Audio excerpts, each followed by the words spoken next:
ప్రతి ఒక్క ప్రాణి మంచి జీవితాన్ని జీవించాలనుకుంటుంది. తన స్వభావం ఇది, అలాగే ఆలోచించడం కూడా మంచిదే. కానీ ఒక మంచి జీవనం కోసం ముఖ్యమైన అంశం ఏమిటంటే అదే నివాస స్థానం. ఆ స్థానంలోనే వారి జీవితాన్ని గడుపుతారు.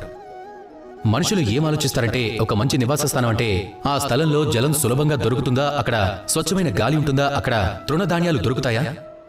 జీవితాన్ని జీవించడానికి ఇవన్నీ తగినంత కావాలి. కానీ మంచి జీవితాన్ని జీవించడానికి మరో విషయం ఉంది, దానిని మీరు అర్థం చేసుకోవాలి. ఋషి, జ్ఞాని, ఒక పండితుడు, ఈ మహాపురుషులందరి నివసించే నివాస స్థానం అత్యంత విశేషమైనదిగా ఉంటుంది.